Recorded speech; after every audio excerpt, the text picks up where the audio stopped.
Bueno, como siempre acostumbro, tengo una buena costumbre de empezar honrando la vida de mis pastores, de Pablo y Claudia, honrando la vida de mis compañeros de batalla, de fe, de Erika, de Daniel, de Estelita, Lili, de mi esposa, por supuesto, y bueno, de todos estos guerreros que están aquí, los que están allí detrás de cámaras. Dios los bendiga. Muchas gracias. Y a ustedes por cumplir esta cita con Dios. Qué bueno que estén aquí. Feliz año a los que no les dimos feliz año hace 8 días. Bienvenidos, este es su hogar, esta es su casa. Este año creo que va a ser maravilloso. ¿Cuántos creen que este año va a ser maravilloso, cierto? Amén. Qué bueno.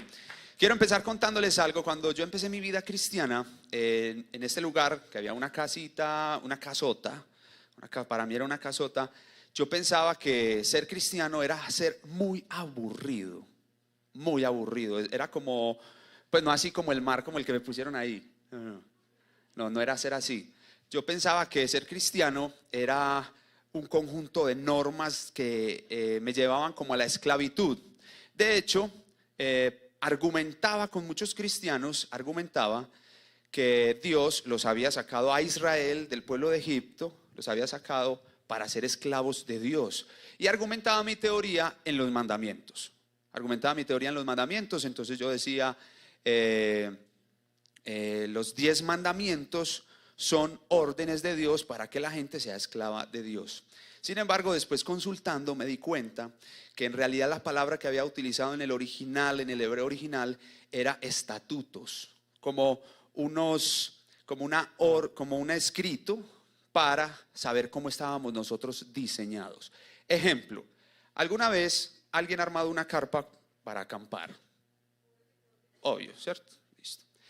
Cuando yo estaba armando la carpa, uno saca un manual, ¿cierto? Eso trae estacas, trae hilos, trae un montón de cosas. Y uno empieza a clavar la primera estaca, después arma la otra carpa, la arma por partes y siempre sobra algo, ¿o no? A mí siempre me sobra, ¿cierto? Siempre sobra algo. Y me sobraba la parte de arriba, como la que uno le pone al techito. Después me di cuenta que eso era para cuando llueve. Cuando estaba adentro me di cuenta que llovió y adivinen qué, pues me mojé. Así funciona con Dios. Creemos que somos esclavos de algo porque tenemos que seguir cierto parámetro, pero lo que Él quiere es decirnos, aquí está el manual por el cual yo te diseñé. Este es el manual. Pero me daba mucha lidia cumplir este manual. ¿O quién de ustedes es capaz de cumplir todo este manual? Es supremamente difícil. Entonces cuando empecé la vida cristiana, yo decía, yo en realidad vine detrás de una mujer, pero aquí entre nos, editen esa parte. Yo vine detrás de una mujer porque ella me iba a echar, o sea, me iba a decir que chao, ¿cierto? Sin embargo, ella me echó y seguí aquí. En fin, Dios utiliza todas sus cosas. Entonces, cuando yo empecé mi vida cristiana, cierro paréntesis, para mí era como muy aburrido ver que entonces los chicos no se podían coger la mano, porque entonces le preguntan a uno, ¿por qué no me puedo coger la mano con mi novia? Yo quisiera cogerle el codo y quisiera, cierto, todas esas cosas. Y entonces empecé a interpretar que no somos libres. Que no solamente los chicos cuando tienen novia quieren cogerle la mano, quieren cogerle, en fin, darle un beso y no saben que Dios nos está dando como un estatuto, no un mandato, un estatuto de decirnos, bueno, mira, es que si haces eso vas a llegar a... Y yo diseñé el sexo para el matrimonio, el sexo delicioso para el matrimonio, ¿cierto? Tantas normas. Mira, es que si tengo una botella de aguardiente y me la tomo toda completica, ¿qué va a pasar? Me pongo cariñosito, por ende hago el ridículo. Pero Dios pone esas normas de que no nos embriaguemos, sino que nos embriaguemos con el Espíritu, porque Él nos quiere cuidar. Entonces son más allá de normas, más allá de mandamientos, son como unos escritos que Él lo que quiere decir es, mira, este es el manual con el que yo te hice para que tú seas libre. Entonces ya entrando en materia, que antes pensaba que todos eran unos esclavos de Dios, mentiras, que yo era el esclavo de un montón de concupiscencias, lo dice la Biblia, en realidad sí dice pasiones propias. Yo enumeré unas cuantas cosas que no nos hacen libres, que nos mantienen arrestados.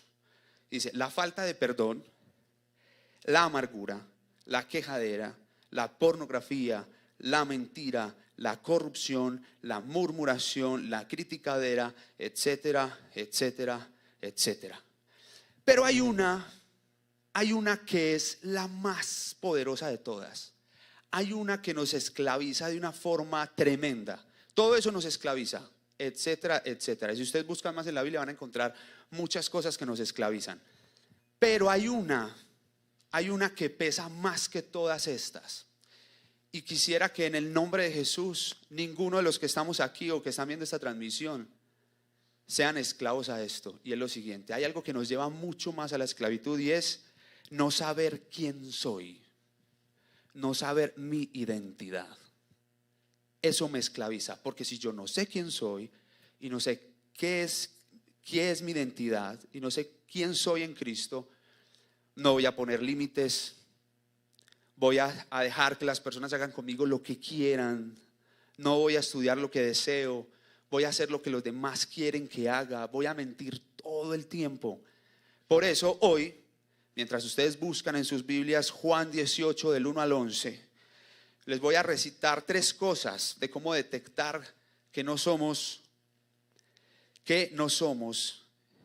en Cristo. Cómo detectar que no sabemos quiénes somos. ¿Cómo vamos a detectar que no sabemos nuestra identidad?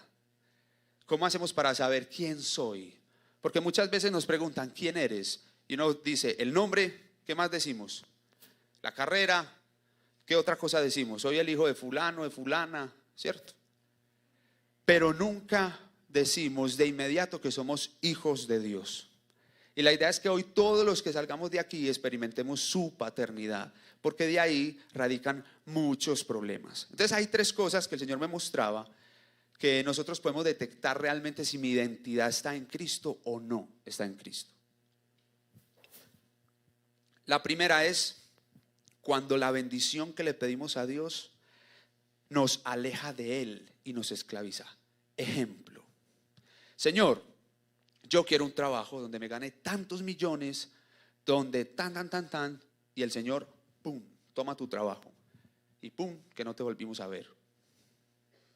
Ejemplo: Señor, quiero tener un hijo, anhelo tener un bebé, y el Señor, toma tu hijo. No puedo volver, es que no he vuelto a hacer el devocional, porque es que él se levanta a las 5 de la mañana, se acuesta a las 3 de la mañana, entonces no he podido.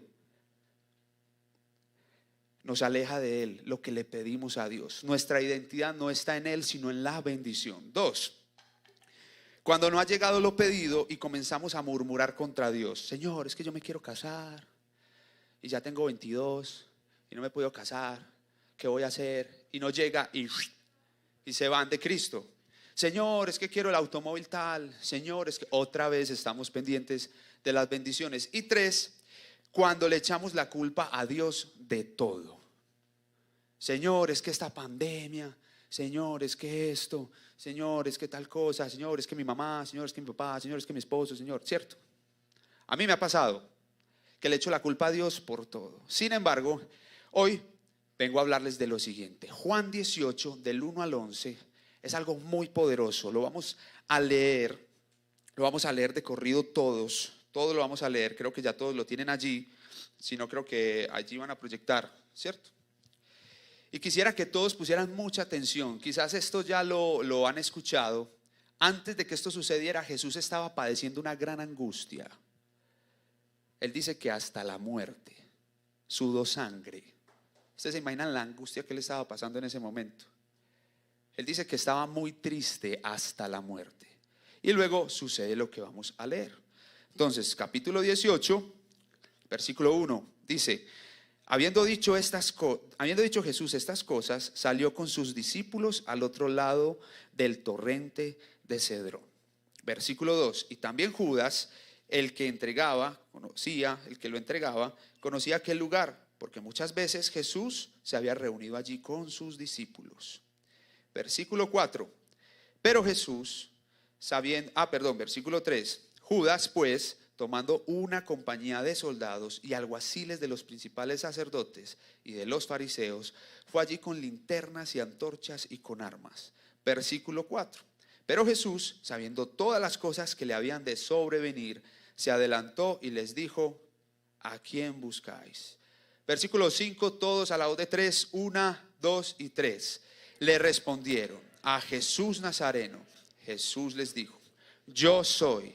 Y estaba también con ellos Judas, el que le entregaba. Cuando les dijo: yo soy, retrocedieron y cayeron a tierra. Volvió pues a preguntarles: ¿a quién buscáis? Y ellos dijeron: a Jesús Nazareno. Respondió Jesús: os he dicho que yo soy. Pues si me buscáis a mí, dejad ir a estos, para que se cumpliese aquello que había dicho: de los que me diste, no perdí ninguno. Entonces Simón Pedro, que tenía una espada, la desenvainó e hirió al siervo del sumo sacerdote y le cortó la oreja derecha. Y el siervo se llamaba Malco.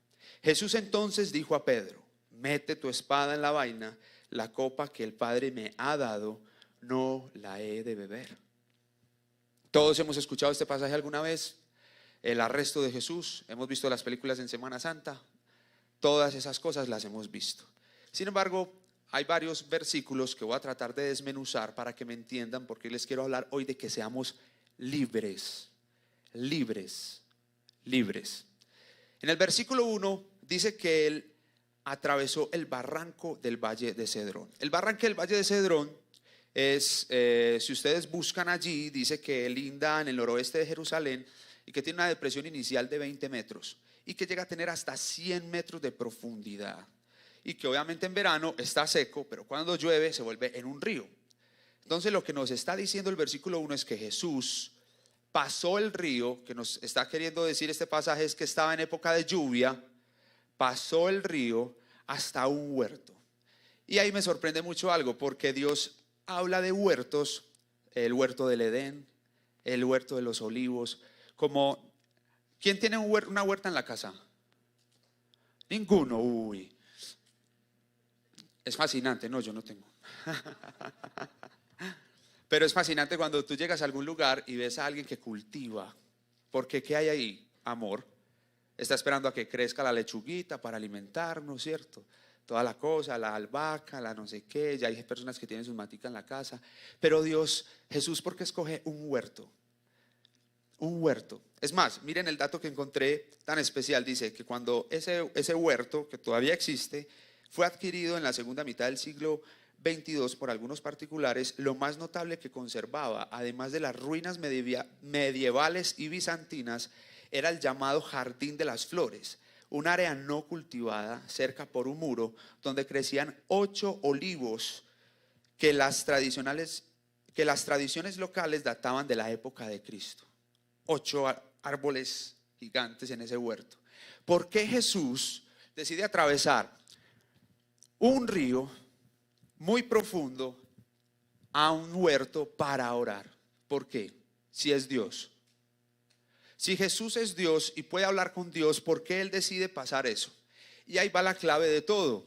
En el versículo 2 dice que muchas veces Jesús atravesó ese lugar. Dice que muchas veces Jesús pasó ese río con 100 metros de profundidad en una época quizá lluviosa, más que para hablar con el Padre, para enseñarle a sus discípulos que se conectaran con el Padre. ¿Qué necesidad había de que Jesús pasara algo en una lluvia, en una tempestad, a orar con Dios, para decirle a ellos que oraran con Dios? Por una sencilla razón: libertad, para que ellos entendieran su diseño. Y hoy yo les quiero invitar a todos ustedes: ¿cuál es el río que tienen que cruzar para llegar a esa huerta de amor y poder conectarse con el Padre? A todos los padres de familia, nosotros no proveemos la casa con dinero, sino con la palabra de Dios. Ese es el huerto de tu casa.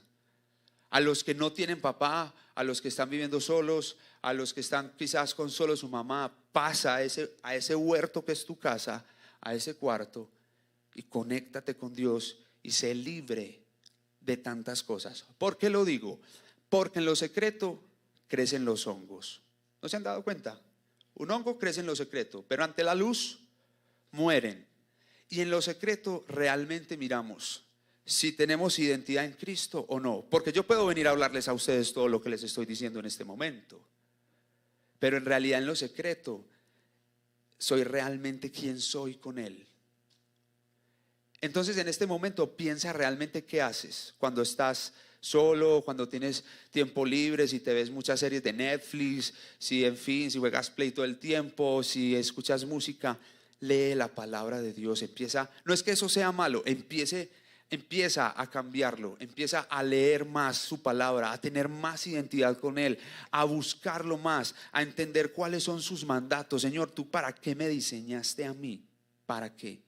Pasa hasta ese cuarto. En el versículo 2 que dice todo eso, que ellos no sean esclavos, es lo siguiente. Él dice que va a un lugar muchas veces. ¿Ustedes alguna vez tienen un restaurante favorito? ¿Cierto? Un restaurante favorito, un lugar que les fascina y todas esas cosas. A mí, por ejemplo, con los muchachos nos gusta de vez en cuando irnos aparte de la ciudad. Hace rato que no lo hacemos, pero nos gusta mucho a ir a adorar al Señor. ¿Ustedes recuerdan lo que estábamos haciendo ahorita cuando cantábamos que se abra el cielo? No solamente estábamos cantando, alguien pudo sentir lo que estábamos viviendo. No solo estábamos cantando, estábamos experimentando su sanidad, su poder, su cariño, su abrazo. Y eso es lo que Él quiere que nosotros vivamos todos los días, no siempre en este lugar. Miren, no somos, y de pronto lo que voy a decir va a sonar mal, pero no son los pastores, no son los misioneros, no son los líderes, es Dios.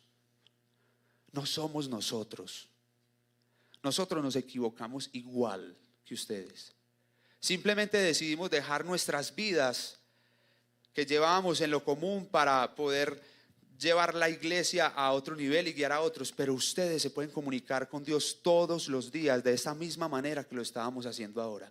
Y créanme, si eso sucede, cuando cada uno de nosotros haga eso, vamos a llevar el reino de Dios a una magnitud, a un nivel tan impresionante que ni nos lo vamos a imaginar. ¿Lo creen? Si cada uno de nosotros cruza ese río y llega a ese huerto a plantar la palabra de Dios, les aseguro que desde los niveles más pequeños hasta los más grandes vamos a cobijar esta Comuna 14, que fue el llamado que Dios nos dio como iglesia, para que conozcan a Jesús, para que lo conozcan a Él. Entonces, para tener libertad, debo buscar y encontrar a Dios. Pero buscar y encontrar es algo muy diferente. Porque buscar, muchas veces uno busca, pero no encuentra, ¿cierto? Muchas veces uno busca algo, pero no lo encuentra. Entonces preguntémosle a Dios en este momento, ¿cuál es la forma con la que Él quiere que lo busquemos? ¿Cuál es?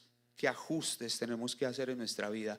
No solo para este año, sino para todo lo que viene. ¿Qué ajustes tenemos que hacer? En el versículo 3 dice que Judas conocía el lugar. Y aquí me quiero detener algo por un momento, porque dice que ya Jesús lo había llevado a él allí. Ya Jesús lo había llevado a él allí. La pregunta es la siguiente: ¿cuántas veces conocemos el lugar donde Jesús nos ha llevado? ¿Cuántas veces conocemos a Jesús, a quien nos ha tendido la mano, y decidimos contaminar ese lugar? No sé si a ustedes les ha pasado, pero a mí me ha pasado muchísimo, que conozco el lugar donde Jesús me ha puesto, pero yo lo he maltratado, o lo he contaminado. Porque el hecho de que nosotros estemos aquí predicando o cantando no quiere decir que seamos perfectos, sino que encontramos una libertad en Cristo, una identidad en Él, para poderles compartir a ustedes el mensaje del Señor. Pero más allá de eso, es que esto fue lo que nosotros decidimos, pero ustedes tienen un diseño mucho más expansivo, y les voy a decir el por qué hablo de esa palabra. ¿Por qué?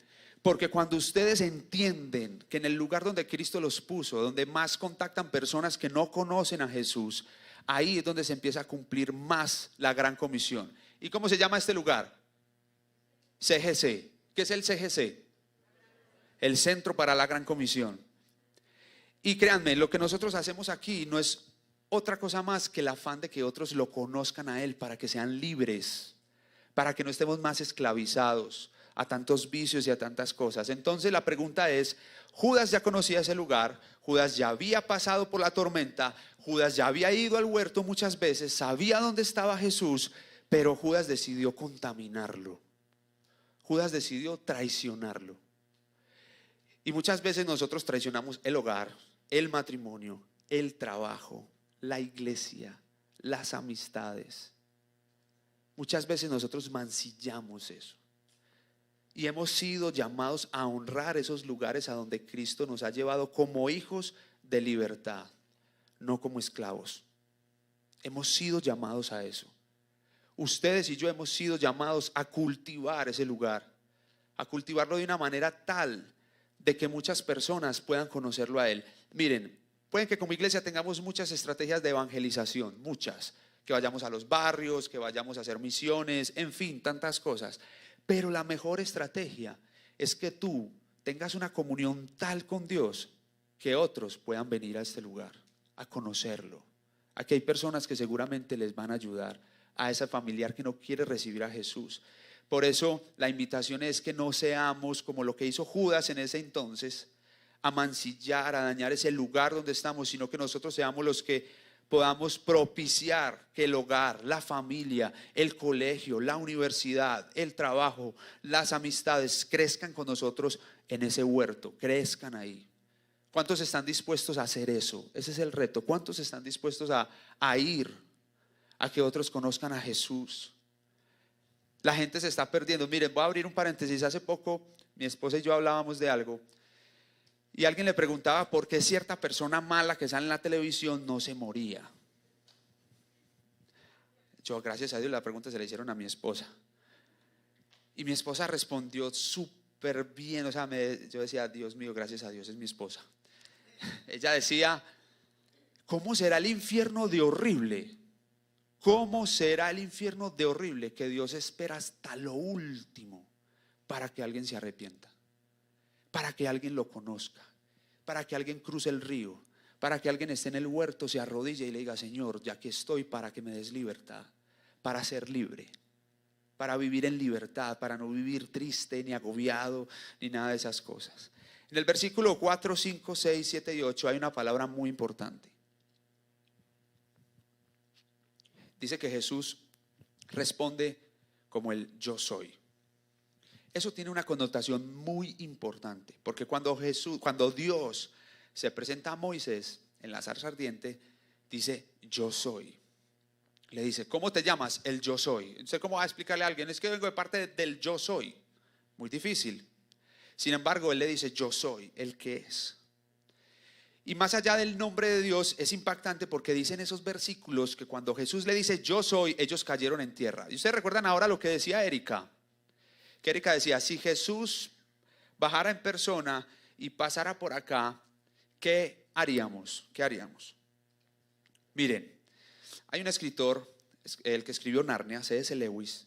Él dice algo impresionante. Él dice lo siguiente: si entrara por este lugar un expresidente de los Estados Unidos, si entrara por este lugar un actor de Hollywood, el deportista más famoso, nosotros nos levantaríamos y lo saludaríamos, nos tomaríamos una selfie, ¿cierto? Haríamos de todo, mejor dicho, en vivos por Instagram, colapsamos las redes de Zenfol. Pero si Cristo entrara en este lugar, nosotros caeríamos. Su santidad es tal que no seríamos capaces de presenciarlo. Su santidad es tan impresionante que mirarlo cara a cara caeríamos como un pollo frito. No seríamos capaces ni de sacar el celular, porque es su santidad. Y a lo que yo me refiero con esto es, están entendiendo quién los creó, quién nos creó, quién quiere darnos libertad conociéndolo a Él. Libertad. No siendo más esclavos del pecado, no siendo más esclavos de absolutamente nada, ni de agradarle a las personas, absolutamente nada de eso. Libres. Y dice que cuando estoy seguro de quién soy, cuando yo estoy seguro de quién soy, ni el peligro me hace titubear.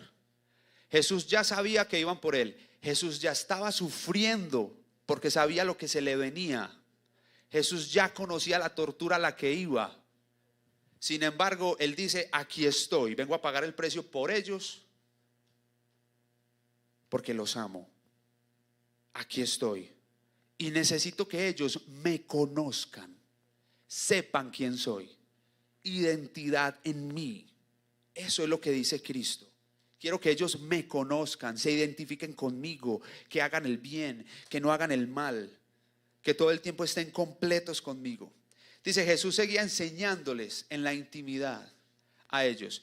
Es que es muy paradójico. Tú sabes que van a ir por ti, estás sufriendo y sigues enseñándole a los discípulos la identidad y la libertad, aún en esos malos tiempos. Vengan y vean. Estoy triste hasta la muerte, pero vengan, que les voy a mostrar cómo tienen que seguir cultivando la comunión con Dios, cómo tienen que seguir cultivando la identidad en Cristo Jesús. Y esa identidad se refiere también a que tenemos que asumir responsabilidades, muchas responsabilidades, porque no solamente podemos vivir de las promesas de Cristo, sino asumir las responsabilidades. Si me equivoco, saber quién soy en Él. Si hay intimidad, hay identidad. Y si hay identidad, hay libertad. Si yo me identifico con Jesús, ¿a quién más le tengo que agradar? Si yo me identifico con lo que Él realmente me mandó a hacer, me diseñó, ¿a quién más le tengo que agradar? Miren, hace poco vi una entrevista que le hizo Marcos Brunet a Juan Guillermo Cuadrado, el futbolista. Es espectacular, la pueden buscar en internet. Es espectacular ver cómo Juan Guillermo, algún día lo conoceré. Juan Guillermo, sí, ya le digo Juangui. Es espectacular cómo clarito Dios es Cristo. Él me puso a jugar fútbol para que fulanito de tal lo conociera. Él me puso a jugar fútbol para que Cristiano, para que no sé quién, para que otros lo conocieran. Ni siquiera dijo, Él me puso a jugar fútbol para que yo fuera un Balón de Oro o para que yo me ganara un mundial. No. Dijo, el Señor me diseñó para esto, lo disfruto, pero muchos a mi alrededor conocen a Jesús. Y él cuenta ahí la historia como Jackson Martínez, otro futbolista, el viejo Jackson, también lo va a conocer. ¿Me estás grande? Y bien. Como Jackson Martínez se despojó de todo lo que tenía encima y le compartió de Jesús a él. Y hoy está jugando en uno de los equipos más importantes de Europa. Y sin pena ni miedo, Jesús, es Cristo Jesús el que nos llena. Creo que para ir redondeando todo esto, en el versículo 9, si ustedes lo pueden leer ahí, que dice, para que se cumpliese aquello que había dicho, de los que me diste no perdí ninguno. Eso decía la profecía.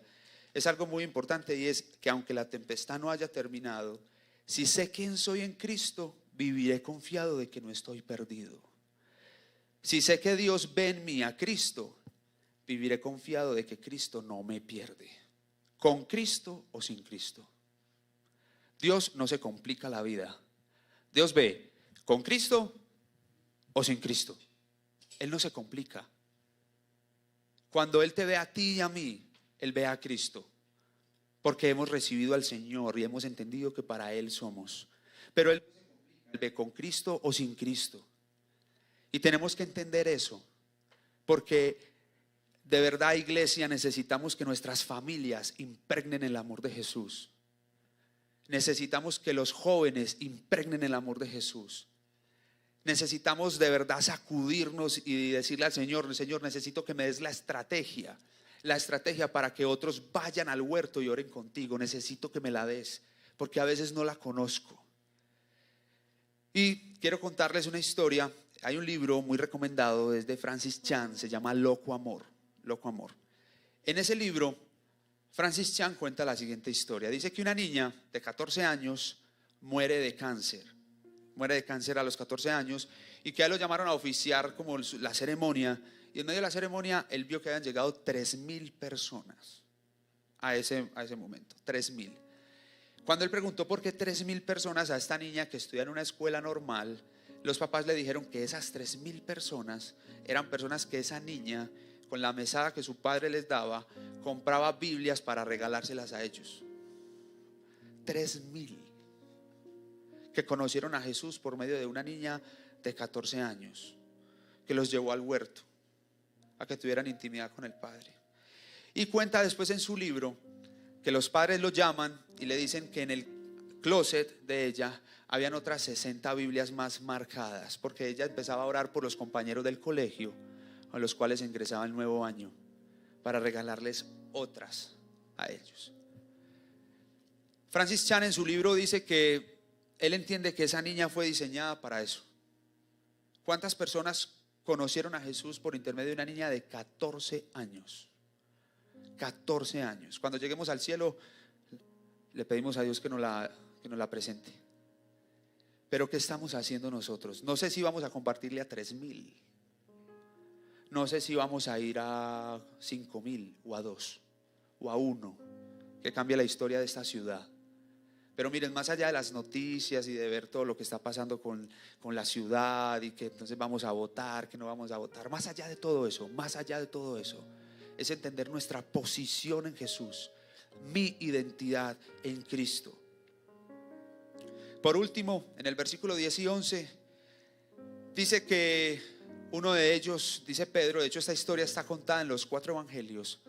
Lucas es el evangelista más, como de pronto el que más detalle llega, y Lucas es médico y dice cómo Jesús sana al soldado que le cortan su oreja, ¿cierto? Pero Jesús, en un acto de amor, hace algo, y es que en medio de ese peligro, ¿qué es lo que hace? Todos saben esa historia, ¿cierto?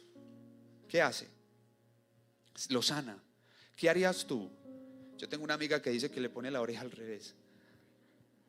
Qué cacharro. Pero ¿qué harías tú? ¿Le pondrías la oreja al revés o lo sanas? Cuando vengan por ti y por mí, ¿qué vamos a hacer? ¿Sí me están entendiendo? Porque esto es espiritual y esto es muy poderoso. Y hay gente que no le va a gustar, pero nosotros nos vamos a mantener firmes. Vamos a cruzar el río, vamos a ir al huerto, así tengamos personas que no lo han querido conocer, y les vamos a modelar hasta el fin el amor de Jesús. Aun cuando todo parezca perdido y sintamos que Dios no está ahí, en la injusticia del homicidio de un familiar, en la dificultad económica, en la quiebra, en el maltrato, ahí, ante la traición de un amigo, ahí es donde debemos aprender a vivir con la resta y la división, porque solo nos gusta la multiplicación y la suma. Pero cuando estemos sintiendo que algo se nos está cayendo, es porque no estamos pasando ese río. Cuando estemos sintiendo que algo estamos perdiendo, es porque no estamos yendo al huerto a orar. Cuando no estamos calientes en Cristo, es porque nos estamos enfriando. Y Él es muy claro en su palabra. Y lo que vengo a decirles es que tenemos que aprender a ser libres en Él, a entender que lo que Él dice en su palabra, tantos estatutos y tantas cosas, no las vamos a vivir solos. En nuestras fuerzas nunca vamos a cumplir esto. Alguna vez un amigo me dijo, Oso, en tus fuerzas esto imposible. Por eso tenemos al Espíritu Santo, y tenemos que estar conscientes de eso, para poder decirle: Señor, tu Espíritu Santo en mí me ayuda con todo esto a ser libre, porque realmente este es el manual de vida, no es un mandato. Más allá de eso, entiéndame en el contexto que lo quiero decir, es un manual, es un estatuto, es algo para que nosotros entendamos que amamos a Jesús. Y quiero decirles estas 3 cosas, y quiero que bueno que nosotros lo podamos decir. Quisiera que cada uno de nosotros lo pueda decir ahí. Y son 3 cosas muy importantes. Me gustaría que siempre lo tuvieran en la mente, y es: soy aceptado en Cristo. ¿Lo pueden decir? Estoy seguro en Cristo. Soy importante en Cristo.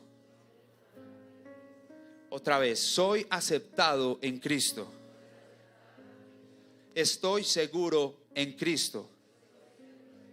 Soy importante en Cristo. Soy libre en Cristo. ¿Cuántos son libres en Cristo? Amén. Carlos, ayúdame con la imagen, por favor. Quiero ir terminando. Les quiero mostrar una imagen que hace poco un pastor de Argentina, se llama Samuel Nielsen, él colocó esta imagen. Yo lo sigo porque él es un argentino que decidió irse a Irán, a Irak. Y bueno, Estos tipos que ven ahí no es ni Vin Diesel, ni La Roca, ni nada de eso de Rápido y Furioso, nada de eso. Pero hacen algo más tremendo que Rápido y Furioso.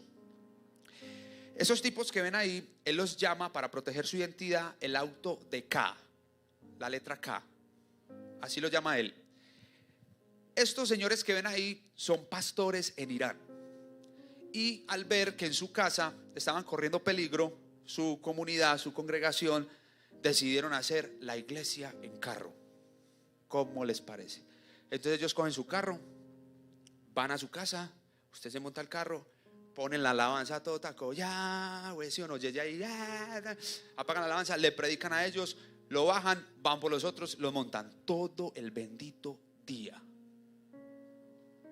Y yo no sé si ellos se preocupan por la gasolina o por qué. Dicen que van dos adelante, montan a los otros atrás, le comparten de Jesús.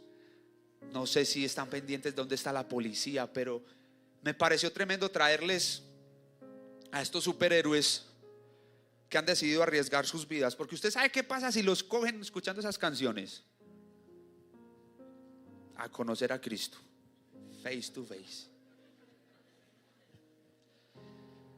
Y nosotros tenemos un carro, la posibilidad de montarnos en un bus, la posibilidad de atender a alguien en el consultorio, la posibilidad de atender a alguien en la empresa, la posibilidad de ir a alguien que lo necesita. ¿Y sabe quién nos va a meter presos? Nadie, nosotros mismos. Mi invitación es que a partir de hoy tú escuches la voz de Dios, pases ese río, te arrodilles en ese huerto que es tu hogar y le preguntes a Dios, ¿quién lo va a conocer por medio tuyo? ¿Quién? ¿Quién lo va a conocer? ¿Qué tal si nos ponemos de pie, oramos, le pedimos a Dios que tome el control de nuestras vidas, que seamos libres en Él, libres, que nada nos esclavice, absolutamente nada. En este momento, antes de orar, te pido que pienses ¿qué te esclaviza? Una enfermedad, el dinero, la falta de perdón, la pornografía, la infidelidad, la drogadicción.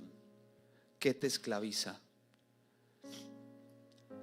La falta de poner límites, porque tus hijos hacen lo que quieran contigo y no has sido capaz de ponerle límites a ellos. Porque tus amigos hacen lo que quieran contigo y no has sido capaz de ponerle límites.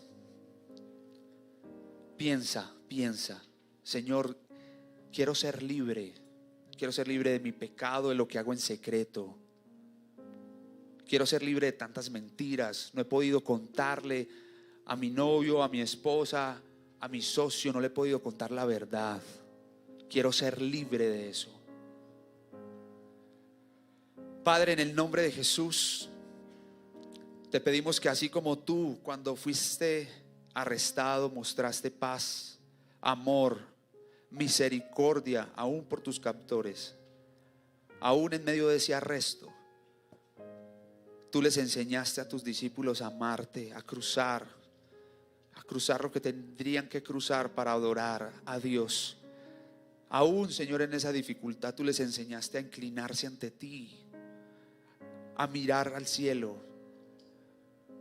Señor, en el nombre de Jesús, te pido que ninguna enfermedad esclavice a ninguno de los que estamos en este lugar.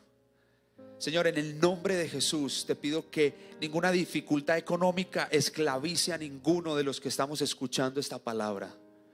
Señor, en el nombre de Jesús, te pido que la falta de perdón no esclavice a ninguno de los que estamos aquí escuchando tu palabra. Señor, en el nombre de Jesús, te pido que seamos libres para amar, libres para enfrentar lo que se viene. Señor, en el nombre de Jesús te pido que no seamos indiferentes ante lo que se viene para nuestra nación, que seamos libres para disfrutar de tu libertad de compartirle a otros en los parques, en los carros, en los buses, en todo lugar, Señor. Así como estos pastores de Irán, Señor, nosotros sepamos cuál es nuestra iglesia, cuál es nuestra casa. Señor, que en el nombre de Jesús no negociemos nuestros tiempos contigo por nada del mundo, Señor. Padre, en el nombre de Jesús, te pido que no seamos esclavos, Dios, de nada. No seamos esclavos de absolutamente nada, Jesús. Y que tú seas siempre, Señor, bienvenido a este lugar. Tú eres bueno, Jesús. Tú eres bueno, Padre. Vamos, disfruta, Jesús. Disfruta tu libertador ahí. Abre tus brazos si quieres hacerlo. Alza tus manos si lo quieres hacer. Arrodíllate si lo puedes hacer. Disfrútalo. Disfrútalo, Jesús. Disfrútalo, Padre. Disfrútalo. Señor, disfruta nuestra adoración. Disfrútalo, Jesús.